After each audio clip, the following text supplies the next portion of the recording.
오늘 우리에게 강연을 해주실 원장님은 최삼묵 원장님이시고요.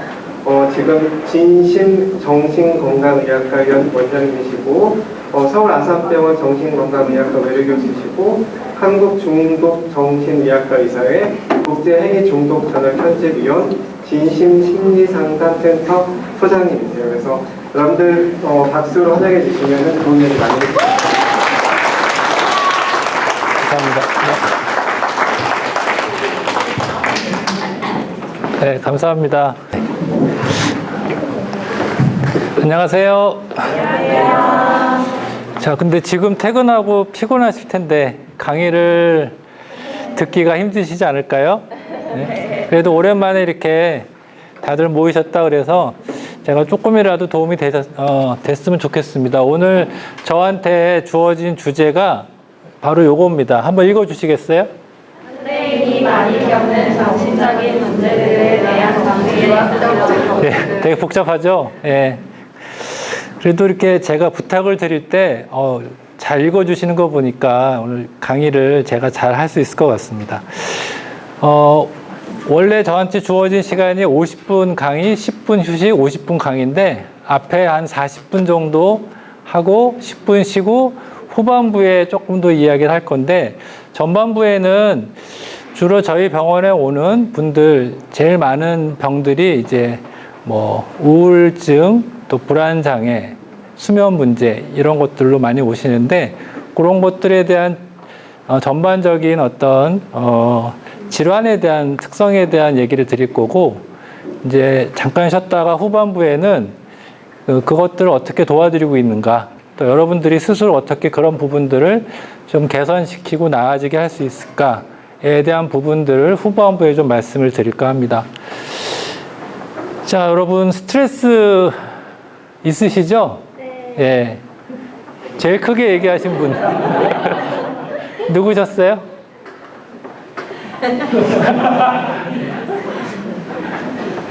스트레스, 어떤 스트레스가 있으시죠? 여러분들 스트레스? 여기 와 있는 거 스트레스죠? 제가 질문 드릴 때 대답하는 것도 스트레스입니다. 그렇죠? 뭔가 압력을 제가 드린 거니까 이거 자체가 다 스트레스거든요. 한번 볼까요? 남자나 여자나 나이가 많거나 나이가 적거나 스트레스 속에 살고 있습니다. 취업. 물론 우리가 취업하기 전에 학교 다닐 때부터 공부에 너무 찌들리고 살고 있는데, 우리 사회가. 근데 공부를 끝내면 또 돈 벌려고 하니까 취업을 했죠. 근데 여러분들은 좋은 병원에 취업을 하셔가지고 여기에 대한 스트레스는 없네요.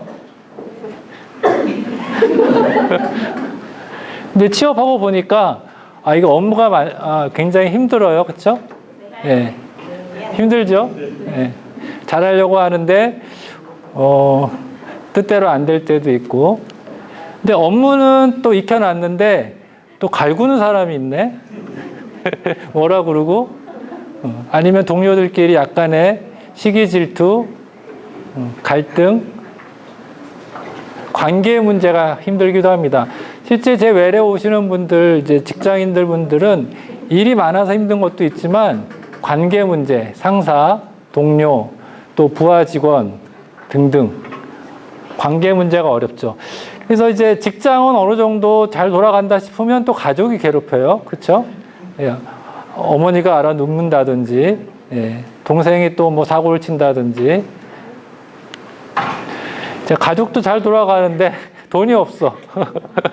자본주의 살아가는데 이 필요한 돈 때문에 또 스트레스를 받습니다. 그렇죠? 그래서 어떤 분들은, 제가 이제 사실은 이제 여러 가지 질환을 치료하는 의사지만 제일 많이 보는 환자가 비율로 따지면, 네, 여기 찍고 있어가지고 우리나라에서 제일 많이 보는, 그러니까 우리나라에서 제일 많이 제가 보는 환자는 도박 중독 환자예요. 그러니까 도박 중독 환자를 우리나라에서 제일 많이 보는 의사입니다. 그러니까 도박 중독에는 여러분 뭐 카지노나 이런 것들도 있지만 요즘에는 코인, 주변에 분명 있을 겁니다. 코인, 주식 이런 것들도 있고, 돈 문제. 한숨이 어디서 나오네요. 자, 이제 좀 살다 이제 괜찮다 싶으면 또 몸이 아프기 시작하죠. 몸이 아프고 힘들어요. 사실 오늘 제가 강의를 하러 온다고 했을 때 치과 선생님들, 치과 선생님들, 치위생사 선생님들 앞에서 강의한다 그러니까 제가 1년에 한 2번 정도 저희 집 앞에 치과 병원을 관리하러 다니는데 갈 때마다 그동안은 이제 혼날 거를 좀 걱정을 해가지고 치실이라 그러나요? 네. 치실 사용을 계속 안 하다가 한 달 전부터 하거든요. 한 달 전부터 열심히 하다가 검사 받고 그 다음에 게을러서 또 안 하고. 근데 오늘도 제가 아침에 하고 온 거예요. 이게 약간 이제 이 건강 문제가 저도 항상 있고요. 그 다음에 요즘 제가 분당 사는데 아까도 잠깐 말씀 나눴지만 요즘에 길거리에서 무서운 일이 자꾸 생기잖아요. 우리 사회의 안전 문제. 갑자기 다리가 무너지고 이상한 사건들이 자꾸 터져서 사회적인 안전. 이런 거 이외에도 사실 우리가 사는 게 다 스트레스죠. 저는 제 스트레스는 이런 겁니다. 개원한 지가 한 8년 됐는데 초창기에는 어제까지 잘 지냈던 이제 한 식구처럼 잘 지낼 수 있겠다 싶었는데 갑자기 원장님 저 그만두겠습니다. 요즘에는 이제 이런 거는 없고 잘 지내고 있는데 이게 뭔지 아세요? 이게 올해 엄청 더웠잖아요. 저희 병원에 그 덕트에 있는 에어컨이 고장 나가지고 일주일 동안 이걸 못 고치고 너무너무 힘들었어요. 근데 그 다음날 또 컴퓨터가 다운되고 진료가 어렵죠, 요즘에. 커피도 고장나고. 이게 올 여름에 다 있었던 겁니다. 며칠 전에 저희 빌딩에 주인이 오셔가지고 올리겠다고. 원장님들은 이해 가시죠? 엄청 스트레스입니다. 고민을 하고 있습니다. 나가야 되나, 나가라는 얘기인가. 이게 제 스트레스를 얘기한 거예요.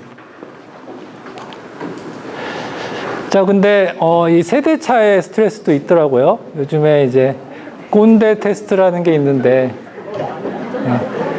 저희 우리 원장님들이 그렇다는 얘기는 아니고 한번 보시면 휴가는 가더라도 카톡 답은 해야 된다. 이런 것도 있고요. 일은 열심히 하다 보면 야근은 당연한 거다. 또 나보다 늦게 출근하는 후배가 거슬린다. 라든지. 웃으시는 분들은 약간 좀 해당이 되겠죠? 자, 그러면 이제 기성세대들은 또 우리 MZ 세대들 보면 이런 얘기를 합니다. 3요. 이걸요, 제가요 하면서. 네요. 여기 앞에 부분들은 좀 남발하시나 보죠? 자, 제가 남녀 차이도 있을까요?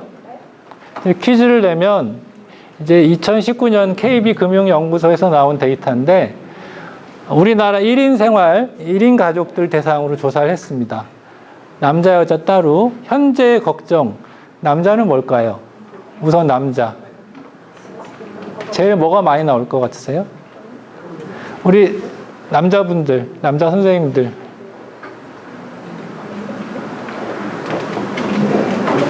뭐가 있을까요? 여자부터 할까요? 여자.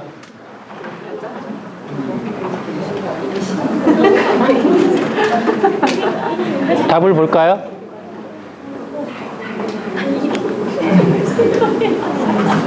보이세요? 남자들은 외롭답니다. 20대만 경제적인 문제고 30대, 40대, 50대는 다 외로움이에요. 모르셨죠? 여자분들, 남자들이 외로운지 모르셨죠? 여자분들은 어떤가요? 다 돈이에요.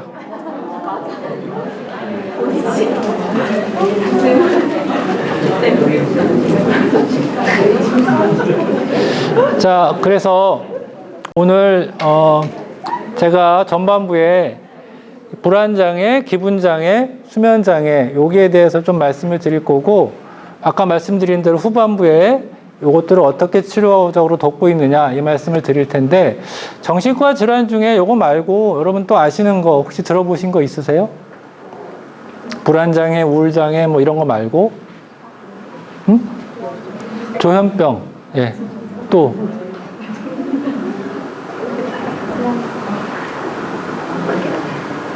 없어요? 공황장애. 공황장애, 예.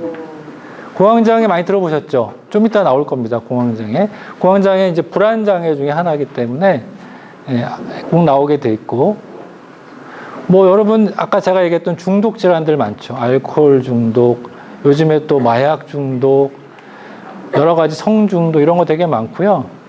그 다음에 뭐 조현병이나 이런 병들도 있고, 다양한 병들이 있는데 오늘은 다 얘기할 수는 없기 때문에 대표적인 그 세 가지를 좀 말씀을 드릴 겁니다. 불안장애 먼저. 제가 인터넷 뒤져가지고 좀 불안을 야기할 만한 그림을 찾으려고 애를 썼는데 여러분 표정 보니까 실패했어요. 불안하지 않죠? 이게 이제 저 뒤에 보면서 겁을 내야 되는데 그냥 웃기고 겁을 안 내시는 거 보니까, 사실 여러분 이제 불안이라는 게 뭘까요? 불안과 공포. 사실은 저건 이제 공포를 이야기했던 건데, 불안은 대상이 애매한 겁니다. 그리고 공포는 대상이 명확하게 있는 거고, 그 차이인데, 불안은 사실은 우리의 어떤 광범위하고, 그러니까 아주 애매한, 베이그한 그런 불유쾌한 그런 감정들을 얘기하고요. 걱정을 포함하고 있고, 긴장감을 가지고 있고, 뭐 짜증도 나고, 이런 게 이제 불안인데, 불안에는 반드시 이게 있어요. 몸에 변화가 생깁니다. 신체적인 변화가 생깁니다. 그래서 우리가 감지를 할 수가 있어요. 내가 불안하구나. 근데 불안이란 감정은 사실 아주 정상적인 겁니다. 그렇죠? 만약에 여기서 강의를 하고 있는데 누가 칼 들고 들어왔다. 그럼 우리가 불안하는 게 정상이죠. 그렇죠? 불안하지 않으면 어떻게 되죠? 어떻게 되죠? 큰일 나죠. 예, 도망가야지. 불안해서 도망가야 살아남으니까. 그러니까 진화적으로는 우리가 모든 인류는 불안했기 때문에 지금 서바이벌 하는 거고, 그냥 너무 낙천적인 사람들은 다 멸종을 한 거거든요. 그러니까 우리가 가지고 있는 불안은 어느 범위까지는 정상적이에요. 정상적인데 실제로 불안을 느낄 때 어떤 신체적인 증상을 느끼느냐 조사를 해보면 우리나라 사람들은 소화가 잘 안 된답니다. 소화가 안 돼서, 여러분 아마 과민성 대장증 이런 거 들어보셨을 거예요. 소화가 너무 빨리 돼서 물이 흡수되기 전에 설사로 쫙쫙 나가는 사람도 있고, 그게 너무 안 돼서 변비로 그게 왔다 갔다 하는, 근데 그게 스트레스 때문에 좋아졌다 나빠졌다 하는 병이죠. 그래서 소화가 안 되는 GI 트러블, 소화기 계통의 문제가 제일 많고, 그 다음에 어지럽다고 해서 뭐 신경과 가고 뭐 CT 찍는데 다 정상이고, 보면 이런 불안이 있는 경우들도 있고, 세 번째는 심계항진이라고 그러죠. 막 두근두근거리고 식은땀 나고 뭐 이런 거. 그 다음에 몸이 쑤시고 감각이 이상이 되고, 이런 분들은 오늘 제 외래에도 굉장히 많이 왔었습니다. 근데 온갖 병원을 다 돌아다니면서 검사했는데 다 정상이다 그러고, 또 뭐 갑상선 검사는 다 정상이다 그러고, 그러면 이런 것들 한번 의심을 해봐야 됩니다. 검사를 했는데 다 정상이라 그러니까 환장을 노리시죠. 나는 힘들어 죽겠는데, 뭐가 나오면 치료를 하겠는데 잘 안 나오고, 그래서 나중에는 뭐 꾀병이다, 뭐 신경성이다, 스트레스성이다 이렇게 얘기를 듣긴 하는데, 그래서 이제 불안이라는 게 사실 우리 감각을 통해서 들어오죠, 사실은. 그래서 예를 들어서 아까 그 제가 실패한 그림을 딱 시각적으로 그림이 들어오면, 그 장면이 들어오면 시각 감각이 딱 들어오죠. 그러면서 여기가 어디냐면 시상하부라 그래서 우리 뇌의 모든 감각이 다 여기 모입니다. 모인 다음에 요 빨간 게 제일 중요한데, 요걸 아마 들어보신 분 편도체라는 곳이에요. 그래서 복숭아처럼 생겨서 편도체. 이게 일종의 이 알람, 큰일 났다. 도피해라. 이제 이런 명령을, 신호를 주는 그런 기관인데, 그래서 이게 자동으로 이제 이렇게 들어가서 운동신경으로 해서 바로 도망가죠. 그렇죠? 위험하면 바로 도망가거나 싸울 준비를 하는 게 자동적인 메커니즘인데, 하나가 더 있어요. 요거는 굉장히 빨리 작동하는 요 숏컷, 빠른 길이고, 긴 길은 여기서 이제 한 바퀴 돌아가지고 요 전두엽이라 그러죠. 전전두 피질, 우리 뇌. 여기서 이제 판단을 합니다. 이성적으로. 아, 이게 진짜 위험한 건지, 가짜 위험한 건지, 도망가야 되는 게 맞는지, 싸워야 되는 게 맞는지, 이런 것들을 판단을 하는 게 두 번째 단계에 있죠. 그래서 이 불안을 우리가 1차적인 반응은 말씀드린 대로 자동적이고 그냥 순간적으로 일어나기 때문에 어쩔 수가 없는데, 나중에 그것을 재해석해서 두 번째 반응을 하게 된다. 요게 이제 두 가지 루트가 있다는 걸 좀 이해하시면 좋겠습니다. 자, 그러면 이제 병을 좀 얘기를 하면, 그러면 정상적인 불안과 병적인 불안은 어떻게 구별을 해야 되느냐? 그게 사실은 어떻게 보면 중요할 것 같아요. 정신과 질환 중에 우울도 마찬가지인데, 정상적인 우울감이라는 게 있거든요. 살다 보면 다 우울하죠. 세상이 우울하니까. 그런데 이게 질환으로서, 질병으로서의 우울과 정상적인 우울, 또는 정상적인 불안과 질환으로서 불안은 크게 두 가지를 우리가 생각해야 됩니다. 한 가지는 그런 증상이 우리가 가지고 있는, 우리가 하고 있는 어떤 펑션, 사회적인 기능에 어떻게 영향을 주고 있느냐. 뭐 학교를 다니거나 직장 생활하거나 아니면 사회생활 할 때 어느 정도 영향을 주느냐. 그게 기준이고, 두 번째는 주관적으로 내가 얼마나 심각한 고통을 겪게 되느냐. 이 두 가지 중에 하나만 있어도 치료가 필요한 상태다. 이렇게 이해를 하시면 좀 쉬울 것 같아요. 그래서 그런 두 가지 중에 하나를 가지고 있는 그런 상황에서 이런 특성을 보이는 불안장애들이 이렇게 나열이 되어 있는 겁니다. 첫 번째가 제일 많은 게 사회불안장애. 이건 이름이 되게 많아요. 그래서 대인공포증이라고 얘기하기도 하고, 발표불안장애 이렇게 얘기하기도 하고요. 그다음에 외상후 스트레스 장애 이런 것도 있고, 범불안장애, 강박장애, 공황장애 이런 게 있습니다. 하나씩 잠깐씩. 우선 이제 사회불안장애. 아마 이건 굉장히 흔해가지고요. 이분들, 여기 계신 분들 중에도 있을 수 있어요. 사실 불안장애는 되게 흔하기 때문에 누구나 가질 수 있는 거고, 저도 정신과학에서 한 20년 넘게 했지만, 전문 있다고 처음 학회에서 발표할 때 기억도 안 나요. 벌벌 떨어가지고, 그때 저도 이런 게 있었다는 생각이 드는데, 요거는 이제, 사실 제가 오늘 깜빡 잊었네. 약을 하나 먹고 오려고 했는데, 약을 안 먹고 와가지고 오늘. 저도 약간 이제 사회불안장애가 있어가지고, 인데롤 혹시 아세요? 인데롤? 인데롤 먹고 딱 오려고 했는데 깜빡 잊어버렸네. 어쨌든 이 사회불안장애가 발표할 때 사실 되게 흔합니다. 저한테 오는 뭐 오페라 가수 이런 분들도 무대를 그렇게 많이 섰는데도 무대 앞에 가기 전에 굉장히 떨리고 긴장되고, 심지어는 매일 강의를 하는 학교 선생님인데도 이런 게 있어요.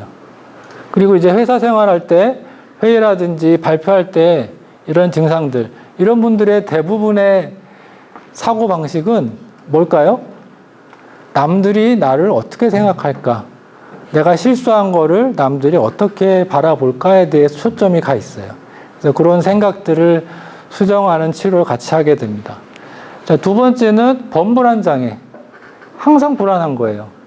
아까 사회불안장애는 어떤 특정 상황에서 불안한 건데, 이거는 항상 불안한 거예요. 그래서 잔악계나 불안, 만성적인 불안, 신체적인 증상을 다 가지고 삽니다. 세 번째는 이것도 굉장히 흔해요. 아까 말씀드렸던 성장애하고 같이 오는 경우도 많고, 사람 많은 데 가는데 굉장히 이제 꺼리게 됩니다. 이런 증상 때문에. 그래서 교통수단 타는 거 되게 힘들고. 제 환자분 중에는 여름이면 비행기 타고 여행 가는 게 로망인데, 그거를 몇 년 동안 못 하고 있어요. 지금 5년 동안 못 하고 있다가 용기를 내가지고 이번에 제주도를 갔다 왔거든요. 막 박수를 치고 혼자서 막 그러셨는데, 이게 힘든 거예요. 남들 다 하는 것 같지만 교통수단 못 타고 사람 많은데 못 가고 이런 분들이 꽤 있습니다. 알게 모르게. 힘들죠. 그 다음에 사실은 이제 강박장애가 넓은 의미에서 불안장애 하나인데 또 독립적이기도 합니다. 강박장애도 흔한 병인데 강박장애는 강박 생각과 강박 행동으로 좀 구별이 돼요. 예를 들면 손을 하루에도 수십 번 씻는 그런 행동은 강박 행동이죠. 그런데 왜 씻느냐? 내 손이 뭔가 오염된 것 같아서. 근데 그런 생각이 뭔가 잘못됐다는 건 알아요. 그런데 불현듯 갑자기 떠오르는 겁니다. 그게 강박 사고예요. 내 의지랑 상관없이 그런 생각이 갑자기 떠오르는데 그럼 너무 불안해지는 거야. 내 이 손이 더러워서 오염되면 특히 코로나 때 심했어요. 코로나 때 우리 환자들이 그게 되게 내가 코로나 걸린 게 아닌가 조금만 증상이 생기면 그래서 빨리 병원 가서 검사를 여러 번 한다든지 그런 행동 자체를 불안이 줄어들죠. 근데 그러면 불안이 줄어들면 생각이 줄어들다가 또 갑자기 생각이 나는 이 사이클을 계속 도는 겁니다. 생각, 불안을 줄이기 위한 행동, 그 다음에 또 생각. 이게 이제 반복되게 되는. 근데 이런 강박은 되게 다양합니다. 아까 제가 얘기했던 오염뿐만 아니라, 지금 몇 년째 다니시는 분인데, 그 확인하는 거, 유리창 확인하는 거. 우리 집 꼭 유리창을 닫아야 되고, 물단속을 꼭 한 번씩이 한 여러 번 하는 거죠. 여러 번 해야 되고. 이것도 굉장히 많습니다. 아니면, 이 정확성이라 그러죠. 딱 이렇게 농에 그 옷장에 가면 옷이 딱딱딱딱 있어야 되고요. 그게 흐트러지면 못 견뎌요. 근데 이게 이제 질환으로서 강박장애가 있고 성격적으로 강박적인 성격하고 좀 다릅니다. 그래서 강박적인 성격을 가진 분 같으면 원장님이 되게 좋아하죠. 일을 꼼꼼하게 하시니까. 근데 옆에 동료분은 되게 힘들고 그런 여러 가지 특성들이 있습니다. 본인은 힘들어요. 근데 힘든 게 강박장애고 본인은 되게 편해요. 그러면 강박적 성격이고 이렇게 이해하시면 돼요. 이거 들어보셨죠? 예. 옛날엔 그 베트남 전쟁 후에 이게 이제 연구가 많이 됐는데 큰 사건 사고 이후에 사람들이 여러 가지 변화가 생깁니다. 대표적으로 제 경험, 자꾸 그게 떠오르는 거죠. 꿈에서 떠오르고, 현실에서 떠오르고, 그러면 그때 그 감정이 또 올라와요. 그럼 너무 불안하고, 힘들고, 그러면 그거를 감당하기 힘드니까 회피하고 싶고, 도망 다니고. 그리고 그때 아까 불안의 신체 증상이 너무 과도하게 나타난 이런 여러 가지 특성들이 반복적으로 나타납니다. 우리나라 사건, 사고가 많기 때문에 뭐 요즘에 뉴스 나오는 이런 상황에서 그 피해자 가족 또는 그걸 목격했던 2차 피해자들이 다 여기 해당이 됩니다, 사실은. 아까 공황장애 얘기하셨죠? 이게 이제 요즘이 아니라 몇 년 전부터 연예인들이 이걸 자기 오픈을 많이 해가지고 많이 알려졌죠.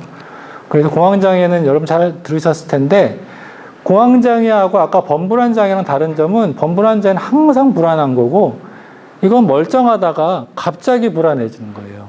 갑자기 불안한데 그냥 불안한 게 아니라 거의 죽을 것 같은 수준의 공포 수준. 급성 불안. 그래서 영어로는 패닉 어택이라고 하는데 번역을 발작이라고 할 정도로 발작이 뭐 경기를 한다는 뜻이 아니라 패닉 어택. 엄청나게 한 대 때린다는 뜻이죠. 증상은 이렇게 진짜 숨이 막히고 식은땀 나고 막 가슴 두근두근 뛰고 여기가 아닌 것 같은 비현실적인 느낌이 들기도 하고요. 뭐 오한이나 어지러움, 쓰러질 것 같은 감각의 이상이 생기고 이러다가 내가 진짜 죽겠다. 그래서 저기 앰뷸런스 불러가지고 응급실 가고 뭐 이런 게 일반적인 코스거든요. 근데 한 응급실 가다가 좀 나아집니다. 근데 검사는 해야 되니까 검사하면 나오는 게 없고, 그러면 이제 그냥 돌려보내죠. 그러다가 또 며칠 또는 몇 주 후에 또 생겨요. 몇 번 반복되면 어떻게 되죠? 내가 이런 거 또 생기면 어떡하지? 라는 이제 미리 걱정하는 예기 불안이라는 게 생깁니다. 그래서 이 불안 때문에 또 치료를 받아야 되는 그래서 이런 게 반복이 되면 공황장애라 그러는데 굉장히 흔합니다, 요즘에. 연예인들이 이게 왜 많을까요? 연예인들이 우리랑 너무 달라서가 아니라 공황장애를 유발시킬 수 있는 조건들을 많이 가지고 있어요, 연예인들이. 이게 악화되는 경우가 보통 너무 피곤할 때 그러거든요. 잠 못 자고 생활 리듬이 깨져 있고 너무 피곤하고 몸이 축나했는데 이런 증상이 잘 생기고 또 전날 과음을 하는 경우 그럼 다음날 악화돼서 오는 경우 꽤 많습니다. 스트레스가 너무 급도의 급성 스트레스가 있는 경우 이게 합쳐지면 이게 악화돼서 오는데 연예인들이 그렇잖아요. 잠 못 자고 스케줄을 계속 바뀌고 한 번에 스트레스 푼다고 뭐 폭음을 하기도 하고 또 그분들 스트레스 뭐 많이 있죠. 그래서 공황장애가 연예인들한테 많은 건 뭐 특별한 존재가 아니라 그런 조건들을 많이 가지고 있는 것 같아요. 자, 불안장애 이런 증상들과 이런 특성들을 보인다 이해하시면 되겠고 이제 두 번째 기분장애. 기분장애라 그러면 우울증이 있어요. 많이 들어보셨죠? 그 다음에 또 하나 있는데 혹시 조울증 들어보셨죠? 조울증. 예. 우울증은 말 그대로 기분이 이렇게 정상적인 범위 내에 있으면 여기보다 좀 떨어지는 게 우울증이면 다운. 조증은 올라가는 거죠. 예. 업. 다운 업이. 그래서 경조증은 좀 가벼운 조증. 그래서 크게 두 가지로 나눌 수가 있습니다. 그래서 이게 모노 그래서 우울증은 단극성이라는 거고 한쪽만 있다는 뜻이고 조울증은 이제 바이폴라 디스오더 정확한 용어는 바이폴라 디스오더 양극이 있다. 이걸 이제 조울증이라고 우리는 번역해서 쓰고 있어요. 우울증은 일단 굉장히 흔합니다. 6명 중에 1명이니까 여기에도 있다는 얘기죠. 그렇죠? 굉장히 흔하고 평생 유명률. 그런데 문제는 치료를 잘 안 한다. 나중에 이제 우리나라 치료 현실에 대해서도 말씀을 드릴 텐데 여자가 좀 많습니다. 불안장애 여자가 많고. 왜 그럴까요? 외로운 사람은 남자인데. 여러 가지 이거는 이제 설명하는 게 사회적인 압력, 뭐 호르몬의 변화 이런 것들이 여자분들이 남성에 비해서 우울 불안에 좀 취약한 것들이 있습니다. 특히 호르몬의 변화, PMS 같은 것도 영향을 줄 수 있고. 카페인 우울증이라고 들어보셨나요? 카카오 스토리, 페이스북, 인스타그램 때문에 짜증나 이거죠. 그 짜증이 좀 깊어지면 우울증으로 가죠. 20대 후반 남성 나는 저 회사에 탈락했는데 내 친구가 그 회사에서 회식하는 걸 딱 이제 인스타그램에서 보면 마음이 어떨까요? 행복할까요? 30대 여성 직장 동료는 음악회 가고 뭐 놀러 다니는데 나는 뭐야 이런 거죠. 30대 중반 마찬가지네요. 동창들은 놀러 다니는 거 딱 페이스북에 올라오는데 나는 뭐지? 주부. 맞아요. 뭐 내가 어렵게 하나 올려놨는데 아무도 반응을 안 해. 좋아요가 없어. 슬프죠? 언제 하나 오나. 저도 이렇게 마음 먹고 올려놓고 안 오면 슬프더라고요. 근데 요즘에 이런 SNS 때문에 사실은 정신건강에 별로 도움이 안 되는 경우들이 꽤 있습니다. 이런 게 없을 때 잘 살았는데. 여러분 잘 아시죠? SNS에 올라오는 내용들은 그분의 베스트가 올라오고 나랑 비교하는 건 월스트랑 비교하잖아요. 그러니까 차이가 날 수밖에 없는데 항상. 너무 당연한 건데 알면서도 기분은 안 좋아요. 그렇죠? 적당하게 써야 됩니다. 우울증은 왜 문제가 되느냐? 이 기능상의 문제를 초래합니다. 치료를 안 하면 굉장히 오래 가기도 하고 몇십 년 동안 치료받는 분도 있고 그래서 이런 여러 가지 후유증들이 많다. 이게 쌓이면 결국 우리나라 이제 0.7이라 그러나요? 출생률. 일할 사람도 없는데 우울증 생기면 일을 할 수가 없기 때문에 사회적인 손실도 됩니다. 아까 잠깐 얘기했지만 정상적인 우울증은 우리가 뭔가 잘 사귀던 남자친구하고 헤어지면 우울해지겠죠. 이게 병인가요? 정상이에요. 그래서 처음에는 약간 우울해지는데 얼마 있다 금방 회복이 됩니다. 그게 이제 정상적인 반응이고. 근데 어젠가 제 20대 후반에 제 환자분이 그동안 사귀었던 남자친구랑 헤어졌는데 표정이 되게 좋아요. 그래서 왜 이렇게 남자친구랑 사귀었는데 표정이 좋습니까? 그랬더니 이제는 자유다. 무슨 의미인지 아세요? 그러니까 사실은 좋기도 하지만 남자친구랑 사귀어서 연애를 하니까 좋기도 한데 속박당하는 기분이 있었나 봐요. 예. 그런 관계는 서로가 발전하기 힘드니까 뭔가 갈등이 있었겠죠. 헤어져서 사실은 좀 마음이 아프지만 한편으로는 기분이 좋답니다. 그러니까 양가 감정이 있는 거겠죠. 그래서 이런 정상적인 반응이 있는데 실제 우울증은 이거죠. 회복이 잘 안 돼요. 그래서 임상적으로는 진단 기준은 2주라고 되어 있습니다. 2주. 그래서 2주 이상 이런 게 지속이 되면 우리가 우울증이라 그런다. 좀 구체적으로 보면 뇌 촬영하면 실제 뇌 변화가 옵니다. 뇌가 변하는 거예요. 우울한 기분, 이게 이제 2주 정도 지속이 될 때 보통. 근데 우울한 게 없어도요, 우울한 걸 잘 모릅니다. 어떤 분들은. 우울한 게 없어도 우울증일 수도 있어요. 이상하죠? 재미가 없으면 우울증일 수 있어요. 평상시에 재미있었던 드라마 보면 낄낄거리고, 요즘에 개콘은 없나요? 제가 TV를 안 봐서. 옛날 거예요? 뭔가 짤을 봐서 남들은 웃는데 나는 하나도 안 웃겨. 예. 이게 이제 흥미의 상실. 개콘 얘기 괜히 했네. 그 다음에 이 흥미의 상실이 굉장히 흔합니다. 예. 굉장히 흔하고, 둘 중에 하나만 있어도 주요한 증상이라고 보고요. 그 다음에 이제 이거죠. 입맛이 너무 떨어지는 사람. 이게 전통적인 우울증인데 반대도 있어요. 여기도 계실 거예요. 폭식, 과식. 그 다음에 무기력. 굉장히 흔하죠. 아침에 축 처져가지고. 그래서 직장에 오는데 안 그래도 힘든데 동료가 이렇게 무기력하면 같이 이런 감정은 전염이 되잖아요. 옆에서. 코로나만 전염이 되는 게 아니라 감정이 전염이 되거든요. 무기력하면 주변 사람도 같이 무기력해집니다.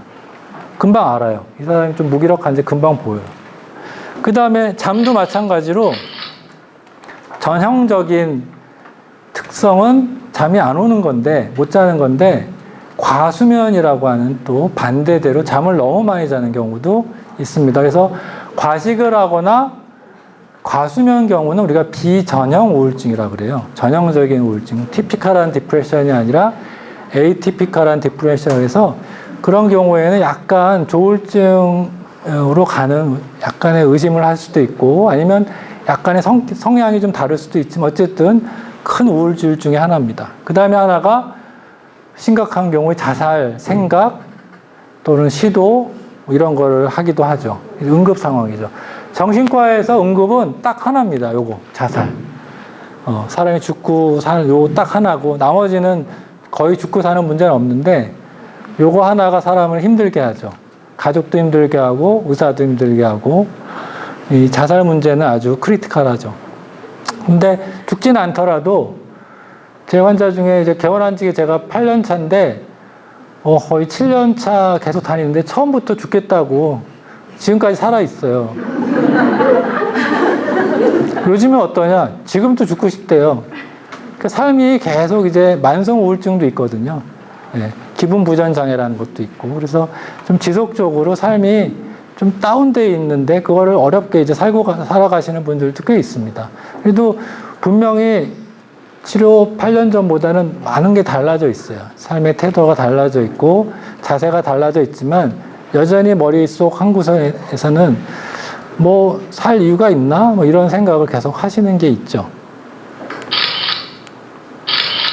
자, 이 그림을 보면 어떤 게 연상이 되시죠? 뭘 하는 그림일까요? 저 제스처 하신 분. 예. 지금 저랑 안 마주치시려고 하시는 분. 발레요. 아, 발레. 또요? 피겨. 응? 피겨요. 피겨 스케이팅. 아, 좋아요. 또요? 뭐 하고 있는 것 같습니까? 창문 열어서 뭐 하려고 하는 것 같아요? 자살.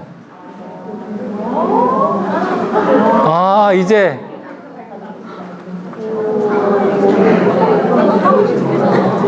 또 없어요?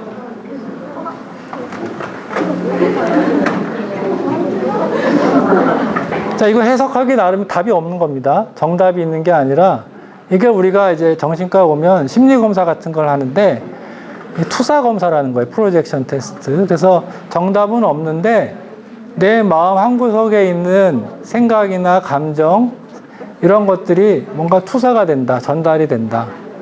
그래서 아까 피겨, 무용, 굉장히 액티브하고 밝은 마음을 가지고 계신 거고, 이게 아침 새벽에 일찍 일어나서 오늘 어떻게 잘 살까, 이런 그림으로 본다면 굉장히 희망찬 분인 거고, 그게 아니라 이 남자가 어제 실현당해서 죽어야 되나, 이런 고민을 하는 것처럼 생각한다면 뭔가 마음이 슬픈 거고, 뭐 이렇게 이제 해석을 하기도 합니다.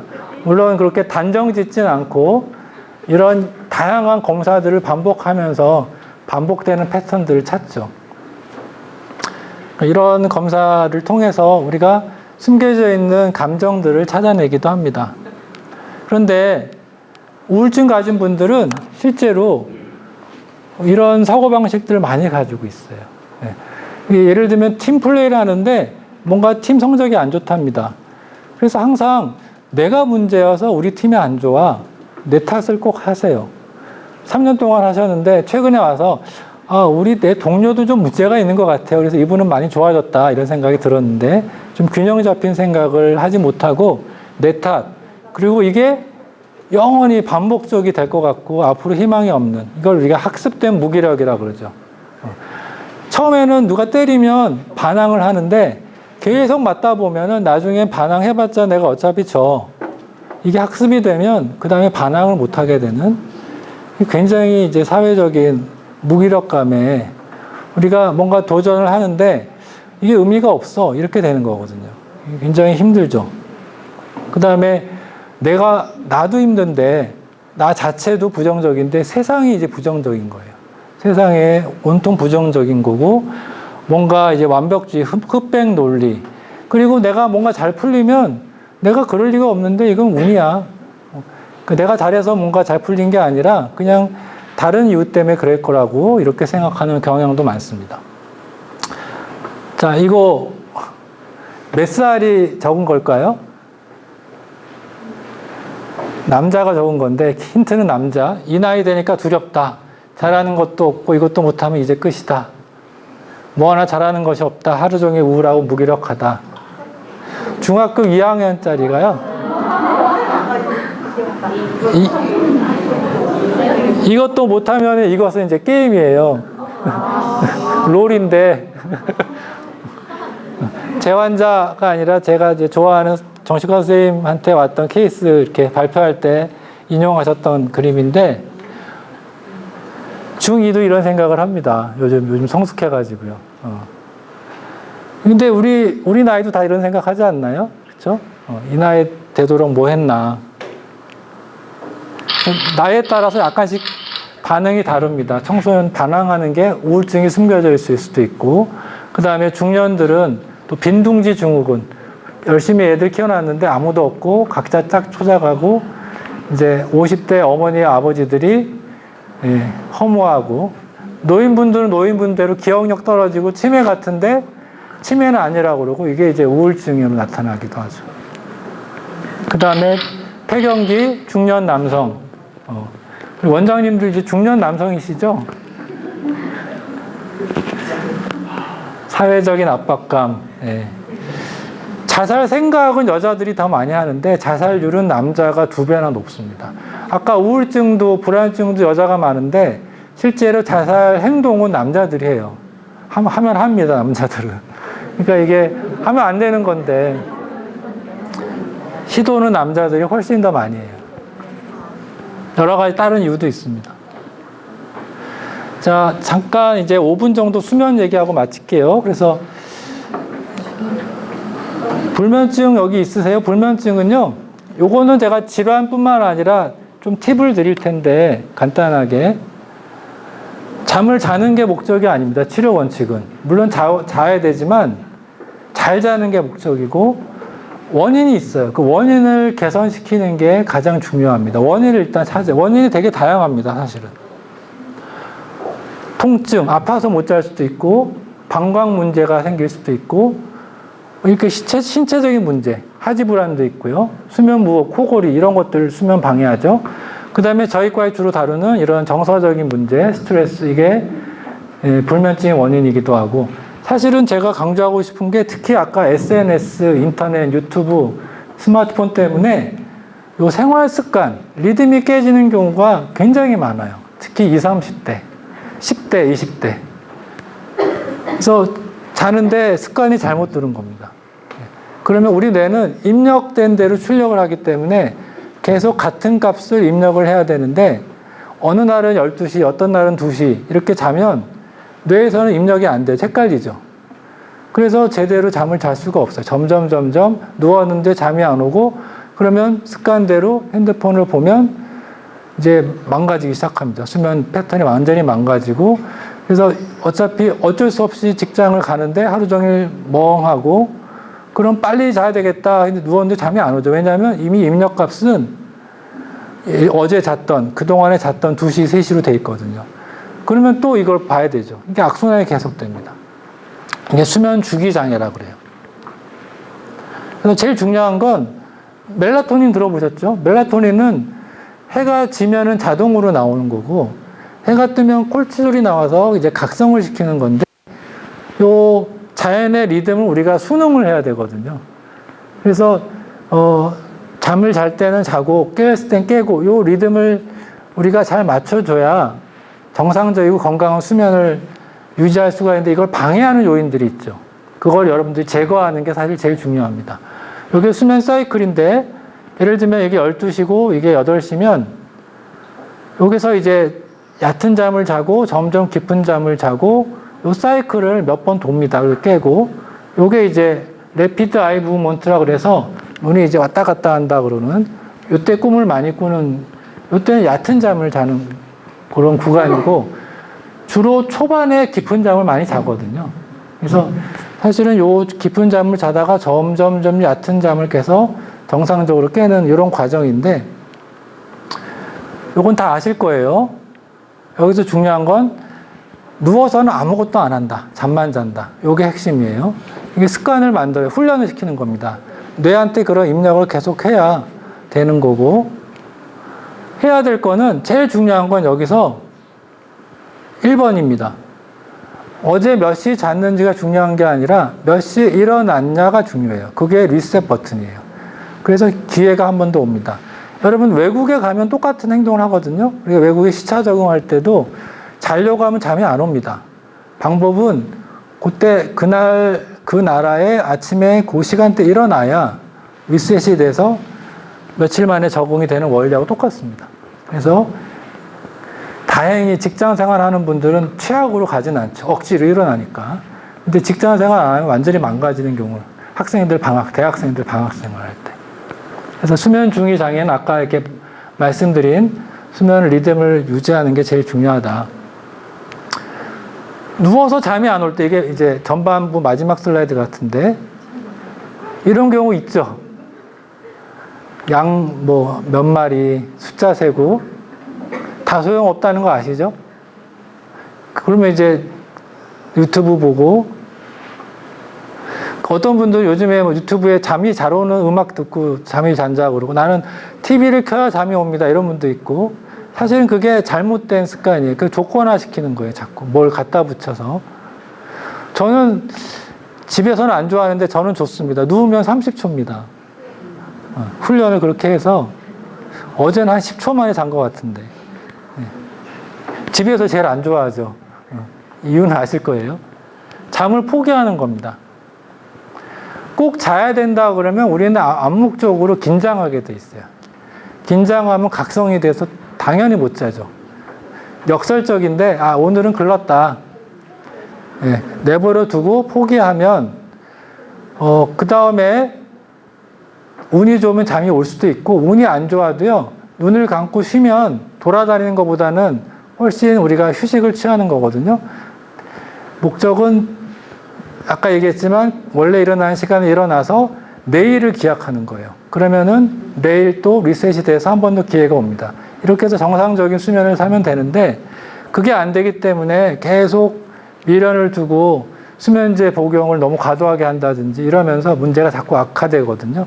그래서 사실은 그냥 포기하는 게 정답인데 이게 안 되는 분들이 이제 걱정이 많고 불안하고 이런 분들이 잘 안 돼서 사실 병원에 오면 이것만으로는 잘 안 되는 심한 분들이 오시기 때문에 약간 이완시키는 약들, 항불안제 같은 걸 써서 도와드리면서 이걸 하라 그러면 많이 좋아집니다.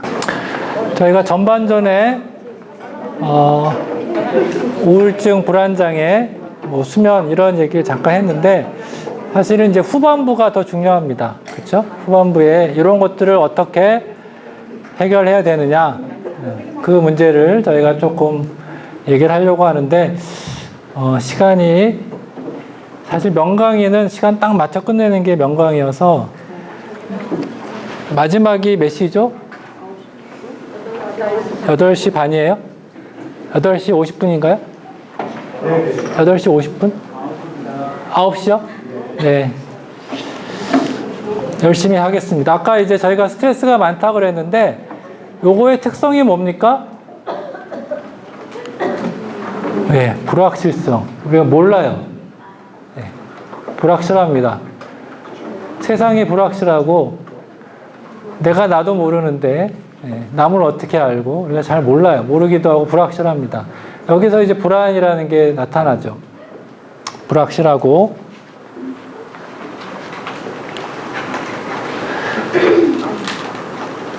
이거를 어떻게 틀까요?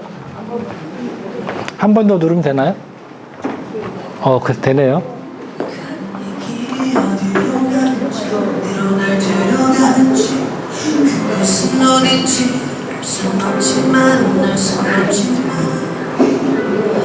너희도 날 걸어가고 있는 색들은 길이 다 정해져 있는지 아니면 자기겠지 길을 들어가는지 알 순 없지만 이렇게 또 걸어가고 있는 나는 왜 이 길에 서 있나 이게 정말 나 누구죠? 정승환이에요?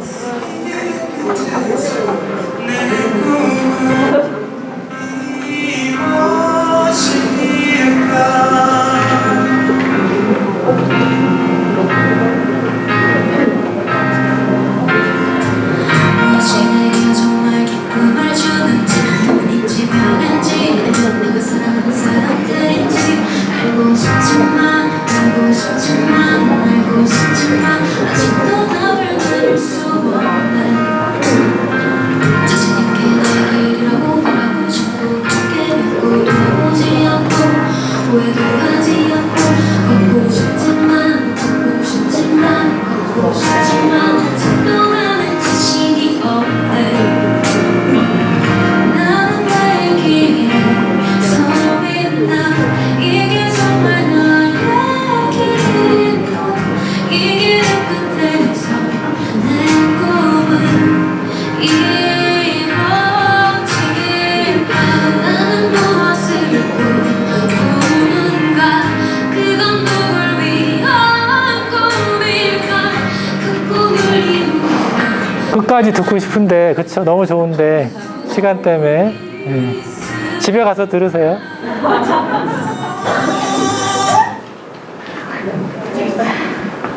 자, 스트레스의 정의는 복잡하지만 이렇게 돼 있습니다. 인체는 항상 원래 상태를 유지하려고 하는 항상성이 있죠. 호메오스타시스를 깨는 건 다 스트레스입니다. 그러니까 좋은 일도 스트레스가 될 수 있고 나쁜 일은 당연히 스트레스가 되는데 이때 우리 신체적인 이제 반응이 생긴다는 게 중요하죠. 그래서 이 스트레스는 크게 두 가지가 있습니다. 여러분 개념을 좀 바꿔야 됩니다. 스트레스는 다 나쁜 게 아니다. 좋은 것도 있고 나쁜 것도 있다. 만약에 내가 학생인데 스트레스가 없다. 공부하겠어요? 안 합니다. 사람은 스트레스가 있어야 수행을 하고 성과를 내고 그렇게 길들여져 있어요. 좋은 스트레스 정도 요때가 사실은 수행 능력이 최고일 때예요. 근데 이게 지나가면은 나쁜 스트레스가 되는 거죠. 그래서 우리는 요걸 어떻게 살리고 요걸 어떻게 없앨까? 요렇게 생각해야지 모든 스트레스는 필요 없어. 없어져야 돼. 이건 불가능하면서도 사실은 좋은 태도가 아니다. 그런 개념을 좀 이해를 하셔야 될 것 같고, 나쁜 스트레스는 사실은 진짜 나쁩니다. 여러 가지로 신체적으로 뇌에 영향을 주기 때문에 이런 호르몬들의 변화도 초래하거든요. 그래서 결국은 여러 가지 증상들을 유발시킬 수 있다는 건 아마 아실 겁니다. 심리적으로, 신체적으로, 행동적으로 다양한 증상들을 유발한다. 이제 우리 브레인에 대한 얘기를 잠깐만 하는데, 간단하게 보면 우리 뇌가 이렇게 있으면 앞쪽의 뇌를 우리가 전두엽이라고 하죠. 전두엽 피질. 그런데 여기 안쪽에 호박이라 그러면 그 안쪽에 변연계라는 부분이 있어서 이게 아주 원시적인 뇌인데, 여기서 우리 감정, 기억, 충동 이런 걸 다 담당하거든요. 그런데 우리가 의사결정을 할 때, 어떤 선택을 할 때 이 두 가지가 결국 협업을 해야 됩니다. 둘 다 필요합니다. 어떤 경우는 빠른 결정을 해야 되고 어떤 경우는 이성적인 결정을 해야 되는데, 어떤 경우는 요 핫시스템, 변연계가 너무 과도하게 활성화되면 얘가 제대로 기능을 못 하겠죠. 그러면 충동적인 행동을 하고 욱하고 감정 조절을 못 하고 아니면 계속 불안해하고, 이쪽에 이제 문제들이 대부분 많아요. 그리고 이쪽이 좀 취약한 사람들이 꽤 있습니다. 요게 이제 어릴 때부터 취약한 경우가 우리가 ADHD라고 요즘 많이 들어보셨죠. 예. 어릴 때부터 산만하고 집중력이 부족하고 요 기능이 많이 떨어져 있는데, 거기에다가 게임하고 과도한 게임을 하고 뭐 핸드폰 하루 종일 끼고 있고 또 너무 자극적인 걸 하게 되면 점점 요 기능은 더 떨어지고, 요거만 힘을 얻으니까, 우리 운동해 보신 분 압니다. 근육을 계속 쓰면 그쪽 근육은 계속 강화가 되죠. 그쪽 기능을 안 쓰면 계속 퇴행이 되고 퇴화가 되고 똑같습니다. 그래서 어떻게 보면 요즘에 나오는 유행하는 책 중에 도파미네이션이라고 하는 책도 있고요. 또 스톨른 포커스라는 책이 있는데 다 같은 내용을 하고 있습니다. 현재는 빅테크들, 여러분 유튜브가 공짜로 여러분들한테 영상을 제공하는 것 같지만, 아까 제가 유튜브 썼잖아요. 공짜 같지만 사실 우리 모든 정보를 다 가져가서 우리가 뭘 좋아하는지 다 알잖아요. 그래서 계속 AI를 통해서 계속 똑같은 알고리즘으로 우리가 좋아하는 걸 계속 주거든요. 우리는 우리 정보를 계속 주고 있고 그쪽은 우리를 계속 컨트롤하고 있고, 그러면서 우리 뇌는 어떻게 변하느냐? 전두엽 기능은 점점 떨어지고 즉각적인 반응을 하는 핫 시스템만 점점 키우는. 그래서 이게 한두 사람의 문제가 아니라 제너레이션의 문제고 소사이어티 문제이기 때문에 점점 사회가 안전이 어려워지고 경쟁은 심해지고 깊이 생각을 못하고 이런 사회로 자꾸 바뀌는데, 뭐 오늘은 이제 그런 거대 담론을 얘기하는 시간은 아니기 때문에 개인적으로라도 어떻게 하면 우리가 이 전두엽을 건강하게 만들고 이 핫 시스템을 어떻게 하면 조금 컴다운 시킬 건가, 여기에 초점을 좀 맞춰야 됩니다. 그런 관점에서 좀 이따 다시 말씀을 드리도록 하겠습니다. 결국은 우리가 스트레스라는 건 어쩔 수 없이 살고 사는 동안에 가지고 사는 건데, 스트레스가 이렇게 병을 만들죠. 스트레스가 병을 만드는데 사실은 좀 취약한 사람도 있고요, 덜 취약한 사람도 있어요. 이건 어쩔 수가 없습니다. 우리가 키가 큰 사람, 작은 사람, 또 알러지 반응이 다 다르잖아요. 그렇죠? 그럼 취약성이 다 다른 겁니다. 스트레스가 병을 만드는데 다행스러운 건 중간에 이런 게 있어요. 어떻게 대처하냐가 길을 바꿀 수가 있는 겁니다. 아까 반응이라고 그랬습니다. 스트레스는 자극이면서 내가 어떻게 반응을 하느냐. 그런데 반응은 즉각적인 반응도 있지만 2차적인 반응도 있다고 그랬죠. 그래서 이 반응을 우리가 이 대처를 어떻게 하느냐, 그리고 어떻게 빨리 복원하느냐, 여기에 초점을 맞추는 게 치료적인 행위라고 할 수가 있고요. 질병이 생길 수도 있고 아니면 프로텍션 할 수도 있습니다. 그런데 우리 직장인들이 스트레스를 어떻게 푸냐라고 했을 때 술이 제일 많이 나와요. 네. 술은 전두엽을 어떻게 하는 거죠? 직접적으로 공격하는 케미칼입니다. 그렇기 때문에 실제로 그때는 기분이 좋아지지만, 왜냐하면 변형계가 기분이 좋아지는데 변형계 특징은 즉각적인 만족이거든요. 당장은 좋은데 나중 일은 나 몰라랍니다. 나중 일은 책임은 전두엽이 져야 돼요. 전두엽의 기능이 떨어집니다. 기억력 떨어지고 무기력해지고 다음날 피곤하고. 그런데 술 마시면 또 잠깐은 기분이 좋아지니까 이제 그런 패턴으로 반복되는 거죠. 술. 옛날에 어쩔 수 없었어요. 우리가 사는데 빡빡하고 일 늦게까지 하고 짧은 시간에 기분이 좋아져야 되니까 산업화 시대에는 독주를 마시면서 다음날 또 새벽에 새마을 운동하고 이렇게 살아왔지만 이제는 다양한 게 있잖아요. 그렇죠? 운동, 영화 감상, 이게 좀 좋은 것들이 많이 있고 또 뒤에 보면 흡연도 있습니다. 같은 내용이죠. 여러분들은 어떻게 하시죠? 여러분들은 어떤 식으로 스트레스를 해소하십니까? 치료적인 부분을 이제 두 가지 관점에서 말씀드리겠습니다. 첫 번째는 내가 스스로 해볼 수 있는 방법들. 그 다음에 두 번째는 이제 병원에서 어떻게 하는지. 1번은 이렇습니다. 셀프 케어 1번은 무조건 이겁니다.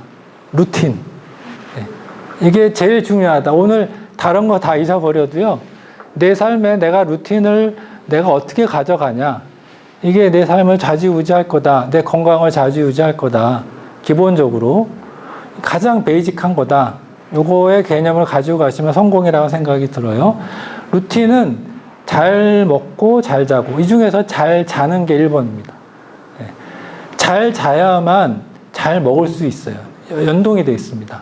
잘 못 자면 잘 먹을 수가 없어요. 늦게 자고 늦게 일어나면 잘 먹을 수가 없죠. 당연하죠. 폭식 가진 분들은 당연히 수면 문제가 원래 있습니다. 그게 다 폭식하고 야식하고 연결되기 때문에. 그래서 잘 자는 게 1번인데 잘 자려면 루틴이 필요해요. 아까 잠깐 얘기했지만 몇 시에 자고 몇 시에 일어나고, 이게 내 생활의 루틴이 되고, 그게 뼈대를 이뤄야만 나머지 타임 매니지먼트도 되고 모든 게 다 가능해집니다.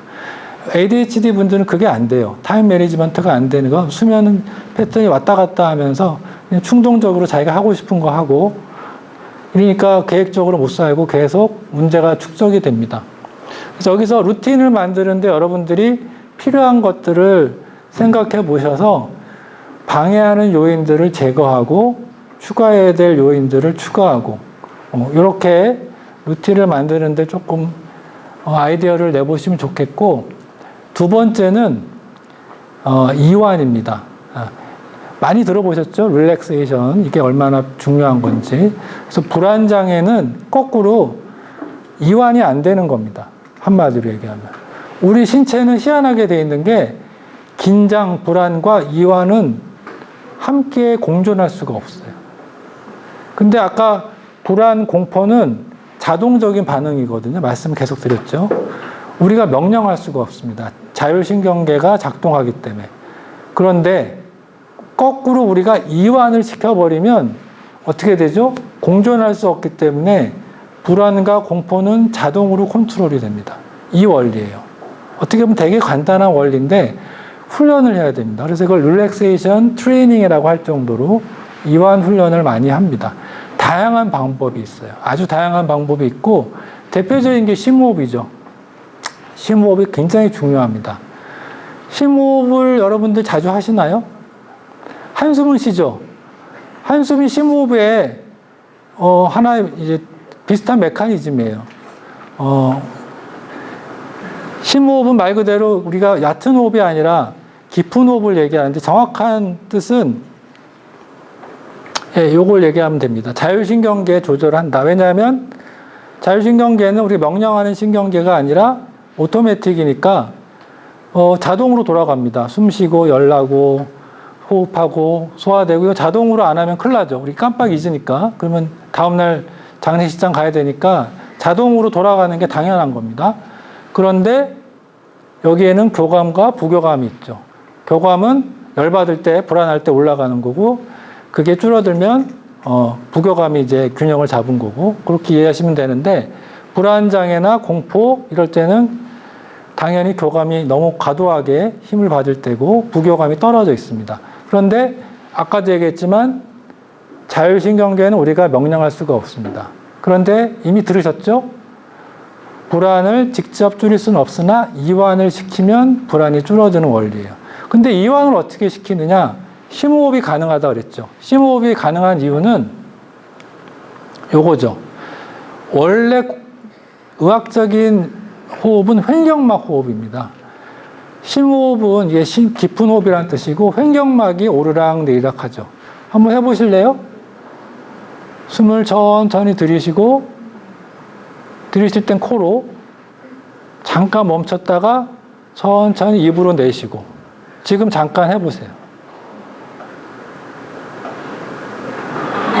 속으로 숫자를 세도 좋습니다. 1, 2, 3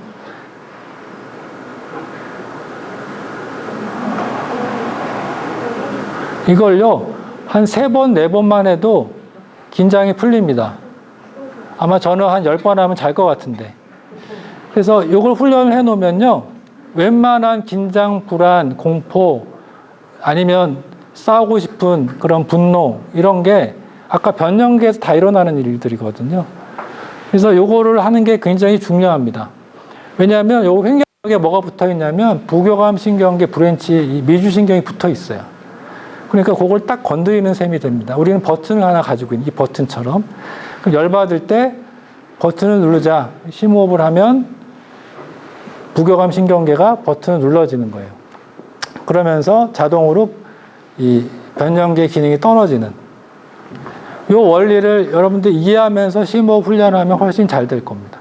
그러니까 사실 오늘 다른 건 다 잊어버려도 루틴하고 이 릴렉세이션 이 두 가지만 잘 이해하셔도 정신건강에 상당히 의미가 있습니다. 그 다음에 요가 여기 하시는 분 있나요? 요가 그 다음에 뭐 명상, 기도 그 다음에 뜨거운 물로 지지는 거 근데 시원하다 그러죠? 아 시원해. 이게 진짜 시원합니다. 전 몰랐는데 이제 알겠어요. 50 넘어가니까 어르신들이 사우나 가서 시원해한 걸 알겠어요. 그 다음에 음악 감상, 음악 좋아하는 분들 많죠? 어떤 음악이든지 좋습니다. 근데 릴렉세이션은 약간 느린 음악이 좋겠죠? 그 다음에 악기, 제가 좀 이따 보여드릴 건데, 사실은 제가 그 예술의 전당이나 세종문화회관 이런 데서 이제 연주를 한 사람이 아니고요. 저희 학원에서 6개월 정도 배운 사람이 완전 초보고 그런데 이제 하나 깨달은 건 어릴 때 잠깐 하긴 했지만 한 40년 안 하다가 내가 스트레스 푸는 방법을 하나를 내가 내 걸 하나 만들어야 되겠다 고민을 했는데 우연히 어릴 때 배웠던 바이올린이 생각이 났고 검색을 했는데 다행히 우리 동네에 성인들이 가도 되는 처음에 가보니까 애들만 초등학생들이 막 바이올린 하고 있는데 거기 껴가지고 하긴 좀 그렇더라고요. 그래서 성인 바이올린 찾았더니 하나가 있어요. 그래서 머리 극적거리고 갔더니 원장 선생님이 잘 오셨습니다 해가지고 지금 6개월이 딱 됐는데 저는 요거 하면서 이게 내가 정말 잘 선택했다. 왜냐하면 활을 하나 딱 그면 그 순간에는 세상도 없고 나도 없고 무아지경이 됩니다. 네, 이게 명상이에요. 명상이 다른 게 없어요. Here and now, 여기 집중하는 게 명상이거든요. 그렇죠?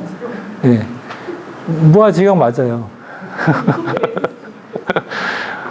이게 해보시면 압니다. 이게 음악을 듣는 것도 좋은데 뭐 피아노도 있고 뭐 베이스도 있고 뭐든지 자기가 연주할 때는 딴 생각을 못 하죠. 아주 그 순간에 집중하게 돼 있습니다. 그렇죠? 딴 생각을 하면 금방 탈로가 나니까. 그 다음에 그 전에 제가 많이 했던 게 걷기입니다. 여러분 걷기 좋아하시는 분들 많으실 거예요. 되게 좋은 것 같아요. 걷기. 그 다음에 달리기, 뜨개질, 청소 다 못 적었습니다. 어떤 거든 상관이 없어요, 사실은. 뭘 하더라도 우리가 현실에, here and now에 집중할 수 있고, 그 다음에 이것이 뭔가 내 것이 된다면 되게 좋은 방법이 될 수 있습니다. 이때 제가 연주를 딱 하나 해야 되는데,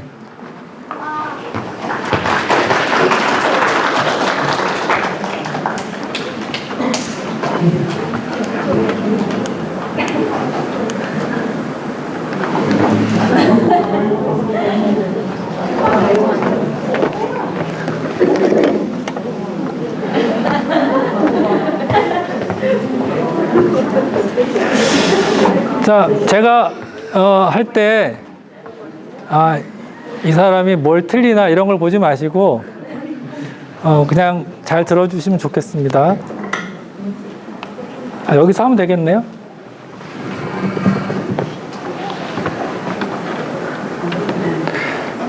원래 이렇게 할 때 박수를 먼저 쳐주시거든.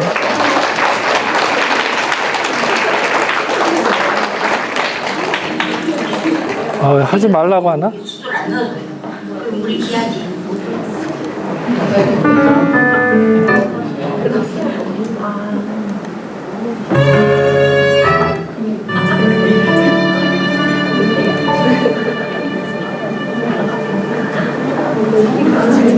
반주를 제가 찾고 있습니다. 이 사람처럼 하면 너무 좋겠는데, 이제 하네요.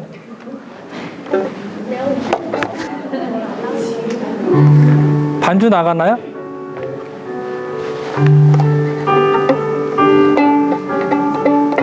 줄이 안 맞네.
자, 이제 본업으로 돌아가야죠. 사실은 이제 한 곡 더 하려고 했는데, 이게 연습할 때 하고요. 농담이 아니라 10분의 1도 안 나오네. 이걸 이제 비브라토라고 하는데, 이게 원래 내가 알아서 해야 되는데 자동으로 지금 떨려가지고. 그냥 바로 하는 게 낫겠습니다. 그래서 첫 번째 루틴, 그 다음에 릴렉세이션. 제가 사실은 이거 바이올린 하는 거는 뭐 제가 들어보셔서 알겠지만 잘하는 사람이 아니지만 제가 이제 홍보하러 나온 겁니다. 여러분들 기회가 되시면 악기를 하거나 아니면 뭐 음악 활동을 하시면 상당히 좋다. 그게 건강에 되게 좋다. 이걸 제가 홍보하러 나왔으니까요. 세 번째는 여러분 잘 아시는 운동이죠. 운동하고 계세요? 네. 운동은 반드시 역시 해야 됩니다. 이거는 그냥 마스트입니다. 마스트. 특히 이제 100살까지 살아야 되기 때문에 이거 안 하고 100살까지는 불가능하다고 보시면 되고, 왜 좋냐? 이걸 아셔야 되겠죠? 기분 좋은 엔돌핀, 도파민이 나오는 거. 그 다음에 중요한 게 뇌 영양인자, BDNF 같은 영양인자가 나와서 뇌를 계속 발달시키고 성장시키는 그런 물질, 단백질들이 계속 나온다. 그리고 이제 옛날에 저희 의과대학 학생 때는 뇌는 한번 망가지면 재생이 안 된다 그랬는데 이제는 그게 틀렸다는 게 확인이 됐거든요. 뇌세포가 재생이 되는데 결국 운동을 하면 뇌혈관들이 재생이 되면서 뇌세포와 같이 재생이 된다는 게 확인이 됐습니다. 그래서 운동이 그런 역할을 한다. 그래서 몸-마음 연결고리 활성화. 우울한 자들이 활동력이 떨어지니까 운동력이 떨어져요. 그런데 처음부터 센 운동은 못하고 걷기, 산책부터 서서히 시키면서 그게 우울증 치료 중에 하나입니다. 거꾸로 몸을 통해서 마음이 우울증이 개선되는 효과가 있기 때문에 이게 활성화 치료라고 하는데 굉장히 중요한 원리 중에 하나입니다. 맷집을 키운다, 이게 제가 표현한 건데 사실은 여러분 달리기나 러닝머신을 뛰다 보면은 어떤 현상이 생기죠? 스트레스 주는 현상이 생깁니다. 아까 스트레스 받으면 심장 두근두근, 땀나고 호흡 가빠지고 운동할 때 그게 생기는데 왜 스트레스를 해결한다 그럴까요? 스트레스를 주는데 이게 제가 이미 답을 달아놨죠. 맷집을 키우는 거예요. 미리 우리 몸에서 경험을 하는 겁니다. 그리고 메커니즘은 생리적인 메커니즘 똑같지만 정서가 다르죠. 다른 게 정서가 다르고 두 번째는 계획적으로 우리가 컨트롤하면서 하죠. 불확실성이 아니라 그 두 가지가 다르기 때문에 이런 맷집을 키우는 효과가 있습니다. 그래서 웬만한 스트레스가 와도 이게 내 몸은 다 경험했던 거기 때문에 이게 뭐 별거 아니야 이렇게 받아들이는 거죠. 굉장히 중요한, 그래서 연구를 해봤더니 스웨덴에서 연구한 건데 이게 2022년 저널 오브 어펙티브 디스오더라고 비교적 괜찮은 저널인데요. 랜덤아이즈 컨트롤 트라이얼 했을 때 요게 이제 우울, 예를 들면 이게 불안이네요. 그래서 심한 우울, 심한 불안, 중간 정도 불안, 마일드 앵자이티 이런 세군들이 세고 있고 어쨌든 운동을 세게 하면 이렇게 좋아진다는 거예요.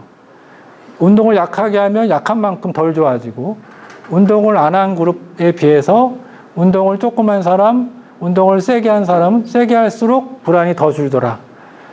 그 다음에 우울도 마찬가지. 도우즈 디펜던트하게 강도에 따라서 운동의 강도에 따라서 불안이나 우울이 좋아지는 정도가 비례하더라. 물론 이제 이거 관련된 연구는 굉장히 많은데요. 뭐 그 중에 하나만 가져온 겁니다. 자, 네 번째는 여태까지 저희가 뭐 루틴 가장 기본적인 얘기를 했고, 요건 조금 이제 병원에서만 좀 도와주기도 하고 또 여러분 스스로 해보려고 팁을 가져온 겁니다. 그래서 생각의 차원, 스트레스가 오면요, 이게 생각을 해야 됩니다. 아까 자동적인 반응을 어떻게 할 수가 없는데 두 번 2차적인 반응이 있다 그랬죠. 그때는 우리가 뇌를 통해 전두엽을 통해서 생각을 할 수가 있어요. 어떤 생각을 해야 되느냐? 이게 내가 해결할 수 있는 거냐? 노력하면 바꿀 수 있는 거냐? 아니면 노력해도 바꿀 수 없는 거냐? 오늘 제 외래에 오셨는데 완전히 얼굴이 상해가지고 왔어요. 최근까지 괜찮았는데 무슨 일이 있었어요? 그랬더니 선생님 스트레스가 겹쳤어요. 하나는 제가 투잡으로, 이분이 회사원인데 미래를 대비하기 위해서 카페를 하나 차렸답니다. 그래서 매니저를 한 명 고용했는데 원래 알던 사람인데 일 시켰더니 너무 나랑 마음이 안 맞는데요. 그래서 아직 관계 문제가 있죠. 그래서 너무너무 스트레스 받았어요. 그런 스트레스가 다가 아니라 갑자기 어머니가 쓰러지셨어요. 그래서 응급실 가고 난리도 아니었어요. 힘들어 죽겠어요. 그 두 가지가 온 거예요. 자, 여러분, 이럴 때 우리가 생각을 하자는 겁니다. 첫 번째, 이 문제는 어떤 문제는 내가 해결할 수 있는가? 열심히 노력하면 바꿀 수 있는가? 첫 번째는 어떻죠? 매니저? 협상을 해보고, 대화를 해보고, 아니면 빠이빠이 할 수도 있죠. 그렇죠? 어떤 식으로든지 대안이 있을 수 있습니다. 바꿀 수 있어요. 근데 어머니 건강 문제 내가 바꿀 수 없죠. 그걸 우리가 뭐라 그러죠? 수용이라 그럽니다. 수용. accept. 그 빨리 수용할수록 빨리 그 다음에 대처 방식이 나오죠. 그냥 놀래고만 있는 게 아니라. 그래서 사실은 이 두 가지를 구별하는 게 항상 헷갈립니다. 어떤 거를 바꿔야 될지, 어떤 거를 수용해야 될지를 구별하는 게 옛날 선인들은 지혜라고 그랬습니다. 사실은. 그게 인생에서 사실 되게 어려운 거죠. 헛짓하잖아요. 막 바꿀 수 없는데 바꾸려고 하고. 근데 바꿀 수 있는 건데 회피만 하고. 이런 헛짓을 우리가 최소한 덜 해도 스트레스 매니지를 잘하는 거거든요. 자, 그런데 우리가 우울증이나 불안증을 가진 분들의 사고방식 아까 잠깐 언급했지만 조금 더 자세히 보면 이런 특성을 보입니다. 첫 번째, 임의적 추론이라는 건데요. 예를 들면 우리 팀 성적이 안 좋은 걸 보니 나는 할 수 있는 게 없다. 임의적 추론이라는 뜻은 원래 A와 B가 상관이 없는데 상관이 있는 것처럼 내가 내 마음대로 생각하는 거예요. 이런 경우가 우리 사고방식 중에 꽤 많습니다. 상관이 없는데 상관이 있는 것처럼 생각하는 경우. 사실은 내가 못해서 우리 팀 성적이 안 좋은 팩터도 일부 있겠지만 다른 다양한 팩터들이 있는 거거든요. 반드시 나랑 상관이 있는 것이 아닐 수도 있고. 그 다음에 선택적 사고도 이것도 굉장히 많습니다. 일부 정보만 가지고 결론을 내린다. 평가에서 받은 낮은 점수는 내가 일을 엉망으로 한다는 의미에. 사실 이거 학교 다닐 때 많죠. 그쵸? 과목이 7가지인데 2가지 잘 보고 5가지 망치고 아니면 반대도 다 망쳤어. 뭐 이런 경우. 선택적 사고. 과잉 일반화. 이거 다 비슷비슷하지만 조금씩 다른 게 있어요. 과잉 일반화도 내가 모임 나가서 좀 긴장을 했는데 나는 사람들 잘 못 사귀나 봐. 이렇게 이제 하나의 사건 가지고 전반으로 일반화시키는 경우. 그 다음에 과장과 축소, 공황장애 막 죽을 것 같은 거 사실 죽지 않는데 그렇게 항상 재앙화 사고라고 합니다. 최악의 상황을 항상 염두에 두고 생각하는 방식. 또 있어요. 항상 모든 문제를 원인을 자기에서 찾는 겁니다. 내가 뭐 물건 사러 그 편의점에 갔는데 그 점원이 나한테 쌀쌀밖에 물어요. 그러면 어떤 사람은 쟤 뭔가 성격이 안 좋은가 이렇게 생각할 수 있는데 우울증 환자는 이렇게 생각해요. 내가 뭐 실수했나? 내가 뭐 잘못했나? 흑백 논리도 많습니다. 예, 이거 아니면 저거. 완벽주의적인 분들이 많죠. 그래서 항상 이런 분들은 만족감을 안 가지고 살죠. 뭔가 내가 항상 부족하다고 느껴요. 잘하고 있는데도. 그 다음에 이것도 되게 네이밍 하는 거. 나는 뭐야, 쟤는 뭐야. 이렇게 네이밍을 하면 우리가 언어라는 게 그 틀 안을 벗어날 수가 없거든요. 그러면 쟤는 쓰레기야 하는 순간에 그 사람의 장점은 1도 안 보게 됩니다. 이미 그렇게 네이밍을 했기 때문에 그 전제 하에서 보게 돼 있어요. 그러면 그 사람이 뭔가 잘하는 게 보여도 그냥 일시적인 문제로 치부해 버리는 거겠죠. 그리고 뭔가 문제가 보이면 어차피 쓰레기니까 당연한 거라고 생각을 하고 그 구조 안에서 생각하기 때문에. 그 다음에 당위 진술, 이거 되게 많아요. 아버지, 어머니가 어릴 때 좀 강하게 키우고 훈육을 세게 하셨던 분들, 넌 이렇게 돼, 저렇게 해야 돼, 이렇게 심리학에서 이제 슈퍼이고가 강했던 경우는 커서도 이게 아버지, 어머니의 음성이 내 마음속에 있는 거예요. 너는 이렇게 살아야 돼, 저렇게 살아야 돼, 이거 하면 안 돼, 저거 하면 안 돼. 그게 사실 무의식 속에 갇혀 있는 겁니다. 그래서 너는 늘 행복해야 되고, 너는 항상 아침에 이걸 해야 되고, 뭘 해야 되고, 뭘 하면 안 되고, 이런 무의식적인 틀 안에서 살기 때문에 굉장히 힘들어하는 경우도 있어요. 잘하고 있는데도 불구하고. 자, 이제 부정적 생각을 어떻게 해결해야 되느냐. 뭐 병원에 와서 이제 이런 걸 도와드리기도 하는데, 혼자 해볼 수 있는 건 일단 항상은 아, 내가 이런 생각을 하고 있구나라고 알아차려야 됩니다. 알아차리는 게 일단 1번이에요. 근데 이걸 너무 습관적으로 하기 때문에 내가 그렇게 살고 있는지도 잘 모를 때가 있어요. 근데 아까 제가 이 도표를 잠깐 보여드릴 때 아마 스쳐가는 생각이 아, 내가 일부는 저런 생각을 했을 수도 있겠다라고 알아차리는 분이 있을 수도 있어요. 그래서 일단 알아차리고 이걸 그냥 생각으로 하면 또 휘발성 있게 날아갑니다. 그래서 꼭 적어봐야 됩니다. 왜냐하면 이런 게 반복되기 때문에 적어보기가 쉽습니다. 적어보면 조금 더 시각화하면 명확해지거든요. 첫 번째 질문을 해야 됩니다. 그럼 내가 이렇게 쓴 글이 아까 예를 들면 그 팀장에서 팀 점수가 안 좋은 게 내 탓이다라고 생각했을 때 질문을 해야 됩니다. 사실과 이게 사실인가? 사실이 아닐 수 있을까? 한번 질문을 하면 이 글이 중요해요. 사실과 생각은 다르다. 생각은 생각일 뿐입니다. 생각은 생각이고 팩트는 아닐 수 있다. 사실과 생각을 구별하는 훈련을 계속 해야 됩니다. 살아가면서. 내가 생각하는 게 다 맞지 않을 수 있다라는 전제에서 살아야 돼요. 자기 확신이 필요한 경우가 있지만 이 부정적 생각의 자기 확신은 결국 병을 일으키기 때문에 결국은 아, 이게 사실이 아니다. 흔들어 놔야 됩니다. 흔들어 놔야 되고 이런 생각을 하게 된 건 왜 그럴까? 그러면 예를 들면 이분은 어릴 때부터 실수가 많았고 엄마한테 실수할 때마다 계속 혼나기만 했고 학교 가서도 혼났고 그래서 이제 어른이 됐는데 어렵게 직장 들어갔는데도 계속 지적을 받고 또 그 선배 동료가 야, 너 때문에 우리 팀이 이런 것 같아 하고 지나가다 한마디 했는데 맨날 혼나는 것도 아니고 맞아 내가 어릴 때부터 그렇게 컸는데 어릴 때뿐만 아니라 커서도 내가 이렇게 팀한테 이런 안 좋은 영향을 주는구나. 그게 원천일 수 있죠. 그러니까 좀 생각해 보면 원천이 최근의 일일 수도 있고 아주 오래된 일일 수도 있습니다. 또 질문을 해야 됩니다. 그러면 이런 생각을 많이 하고 와. 이런 이제 불안, 아까 불확실성, 아까 길, G.O.D의 길 보셨잖아요. 그 노래를 보면은 이 길이 맞는가 저 길이 맞는가. 근데 결론은 뭐예요? 오늘도 나는 이 길을 걷고 있네잖아요. Here and Now에서 걸어야 되는데 사실 우리가 질문을 합니다.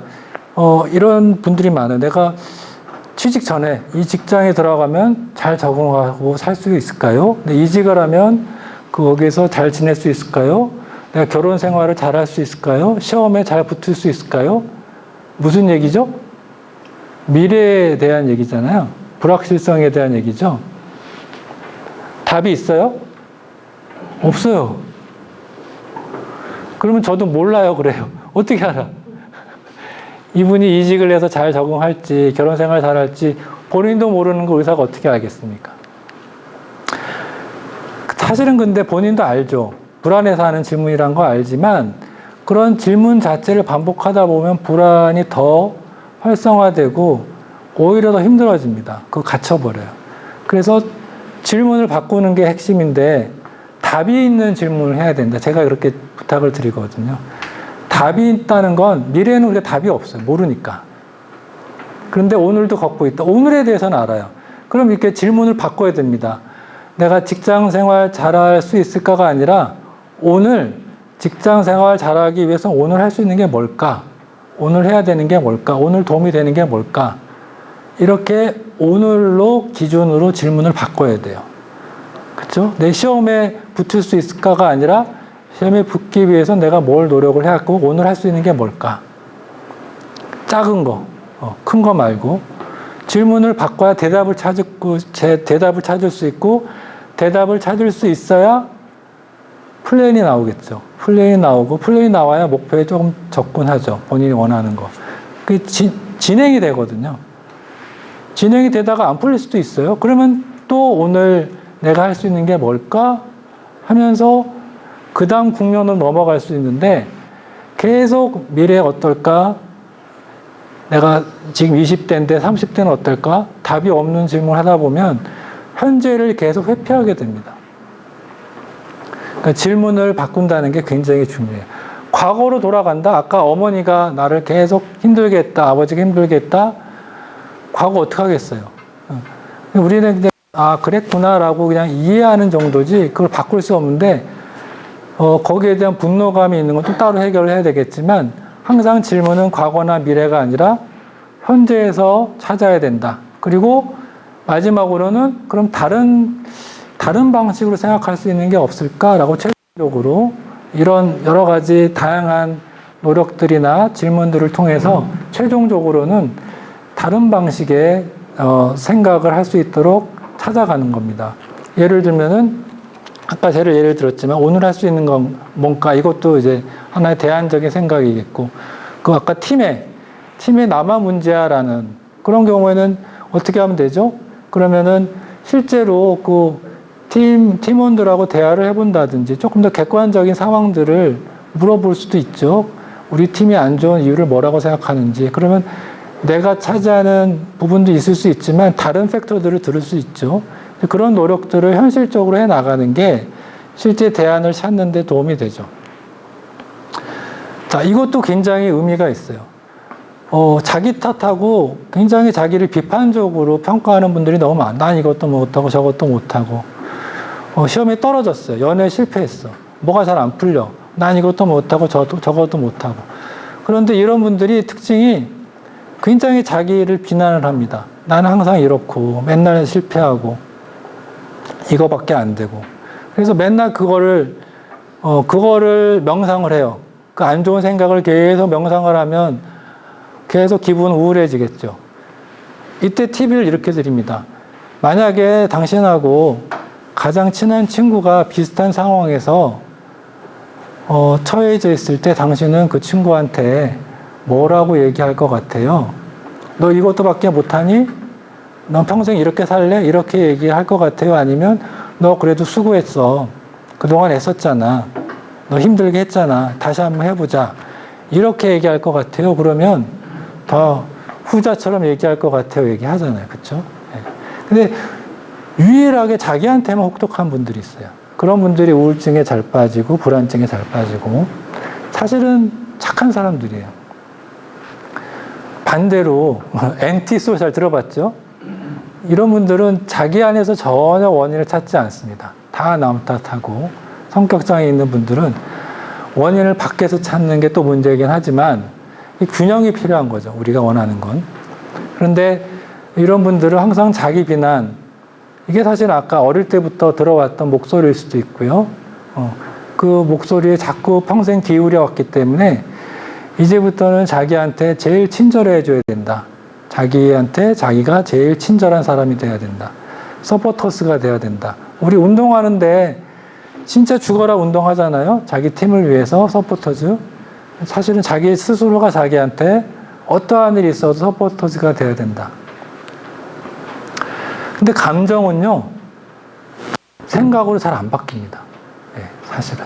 생각은 생각으로 바꿔야 되는데, 감정 자체를 물론 결국엔 생각으로 바꾸게 되지만, 당장 바꾸기가 힘들어요.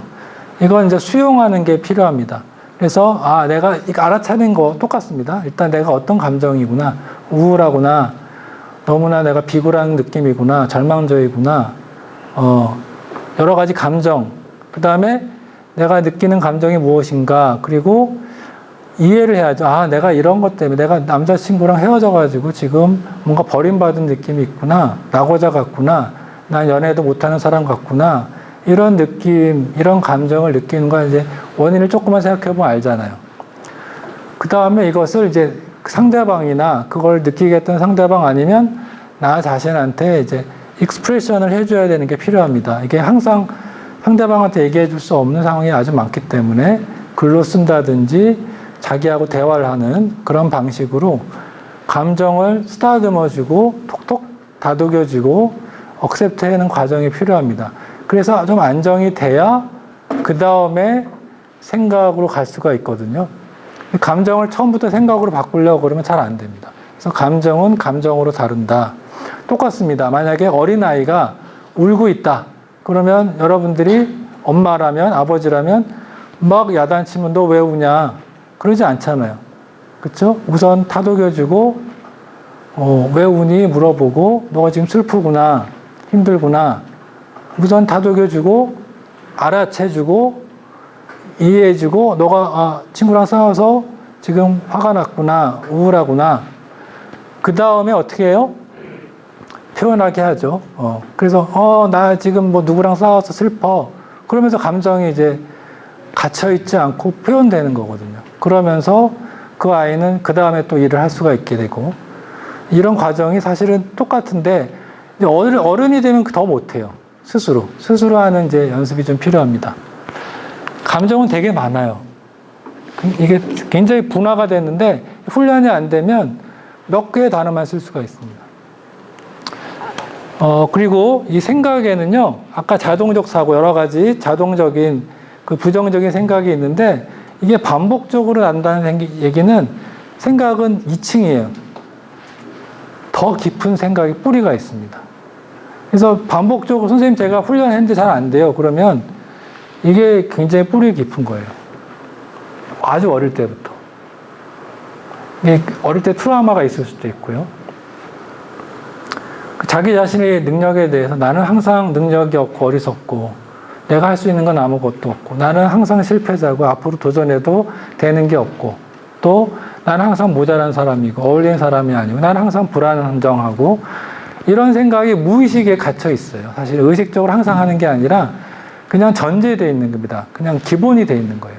아까 8년째 죽겠다고 하는 분이 있잖아요. 그런 분이 많이 좋아져서 사회생활 다 하고 있지만 여전히 이런 부정적, 이걸 우리가 심리학에선 핵심 신념이라 그래요.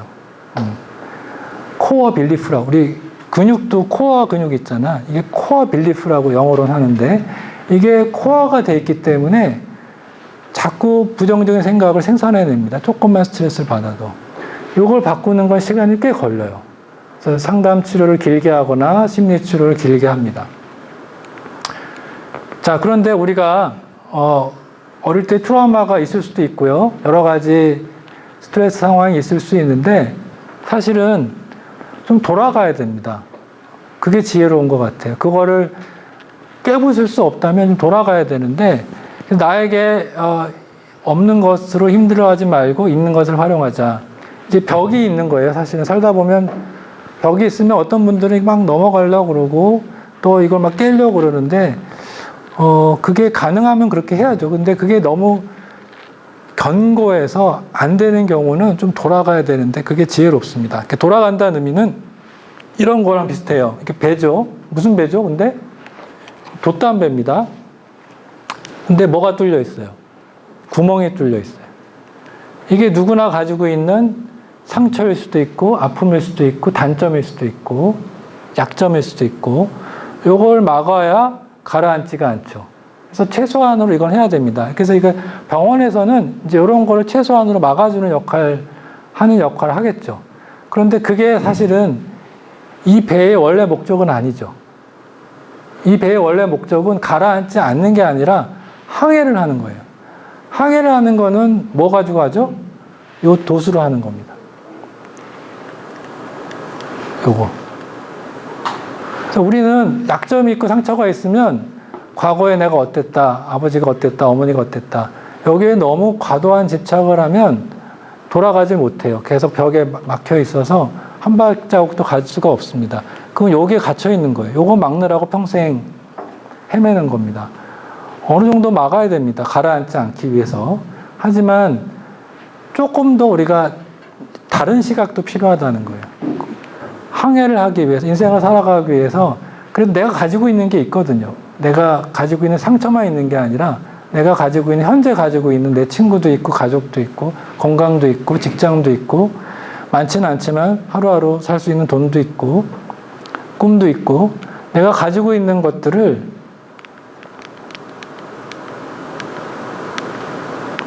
내가 있는 것들을 어떻게 써먹을까, 활용을 할까 찾아내서 일단 눈이 있어야 돼요. 항상 알아차려야 됩니다.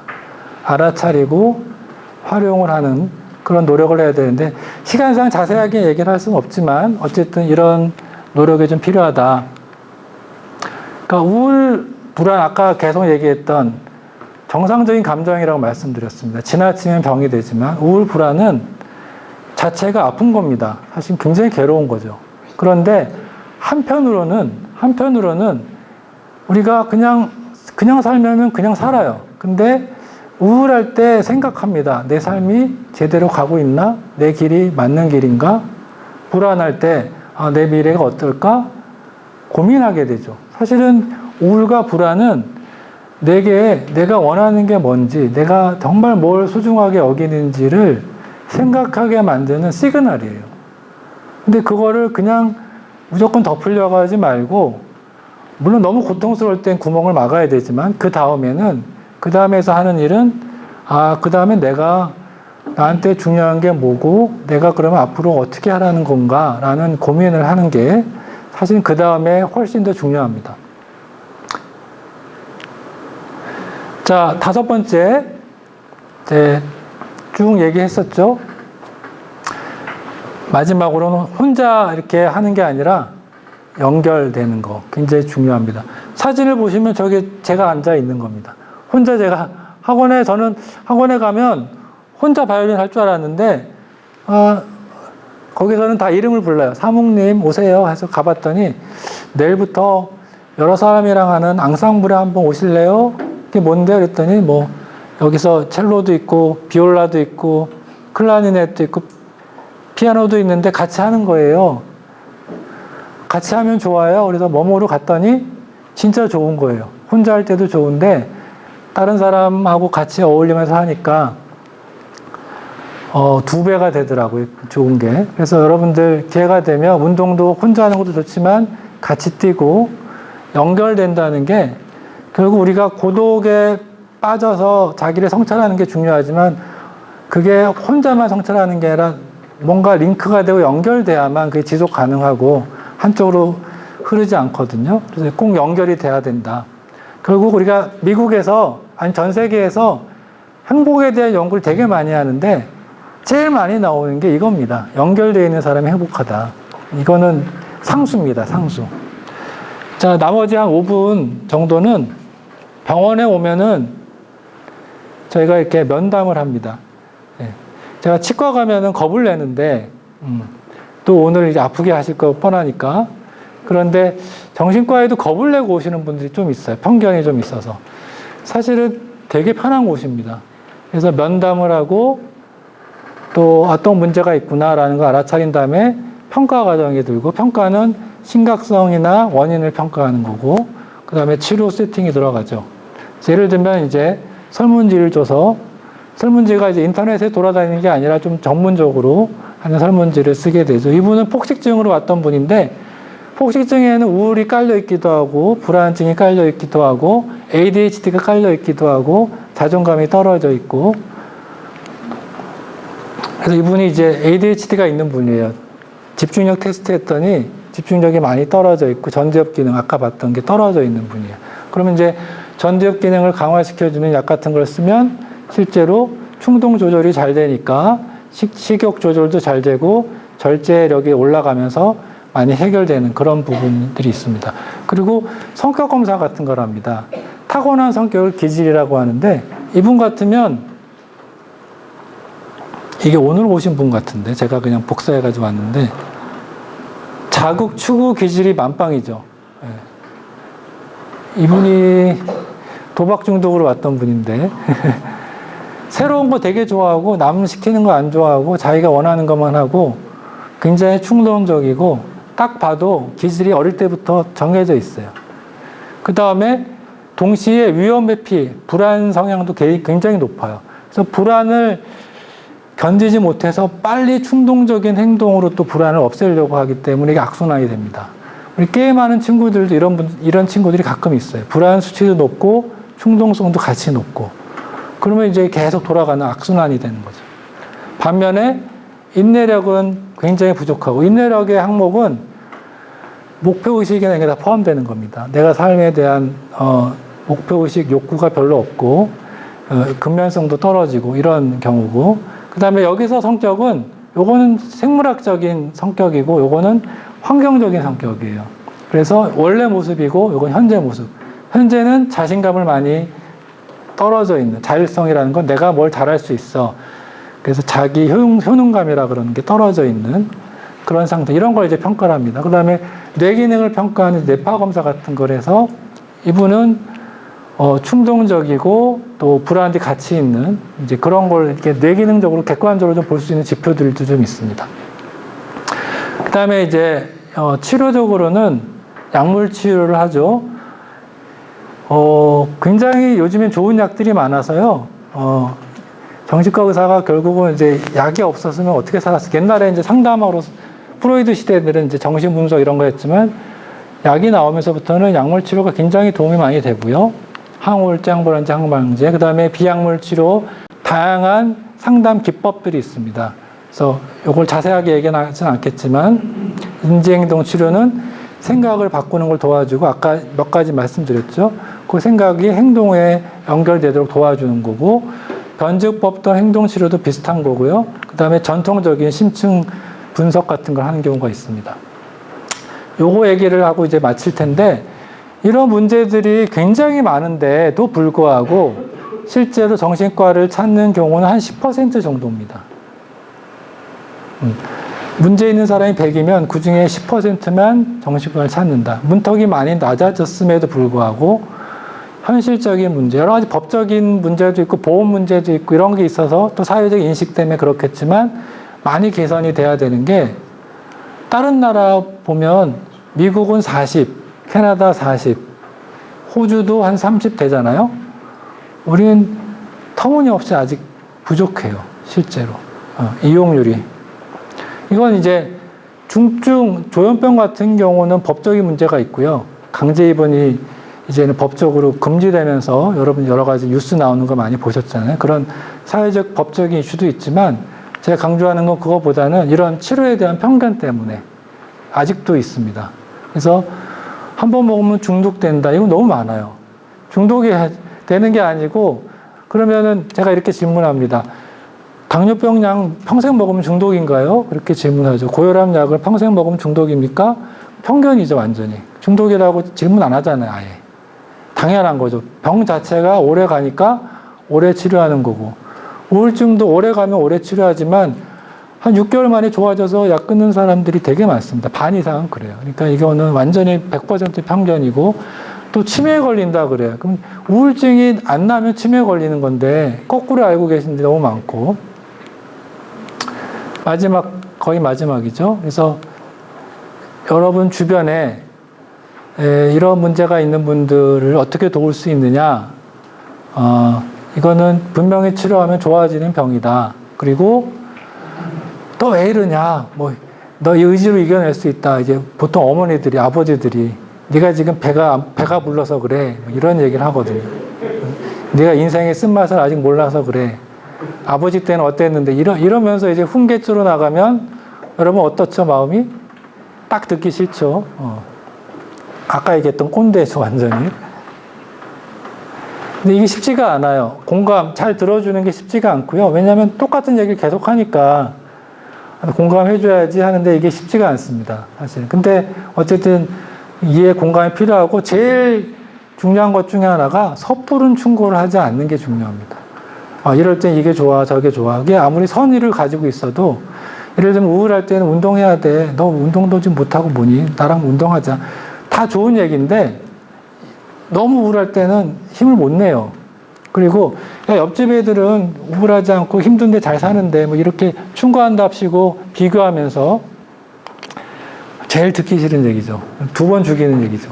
제발 그런 섣부른 충고는 뭐가 문제냐면 정신과 의사들도 이게 금지입니다. 섣부른 충고하지 말라 교과서에 나와요. 왜냐하면 이 사람이 나를 지금 한 10분, 20분 듣고 나를 얼마나 잘 파악했길래 이런 생각을 하게 될 수밖에 없지 않겠어요? 친구들도 마찬가지예요. 내가 뭐 이렇게 얘기해주면 나에 대해서 얼마나 잘 알길래 이런 생각이 듭니다. 그래서 사실은 선의해서 하는 거지만 잘 들어주는 게 제일 중요해요. 그리고 조급하게 뭘 자꾸 하라고 하지 말고 일단 제일 중요한 건 잘 공감해주고 들어주는 거. 자, 그래서 오늘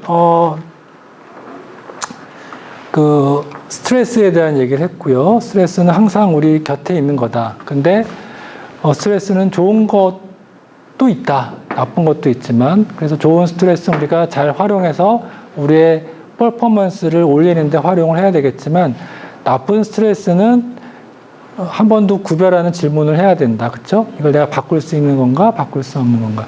바꿀 수 없는 거라면 받아들이고, 있는 거라면 적극적으로 대처하는 생각을 해야 되고, 후반부에는 우울증, 불안증 이런 걸 다루는 여러 가지 팁들, 셀프 케어 방법들을 말씀을 드렸고, 병원에 오면은 평가하고 약물 치료나 상담 치료 도움을 드릴 수 있다. 이렇게 말씀을 드렸는데, 어쨌든 여러분 살아가는데 조금이라도 도움이 되셨으면 좋겠습니다. 감사합니다.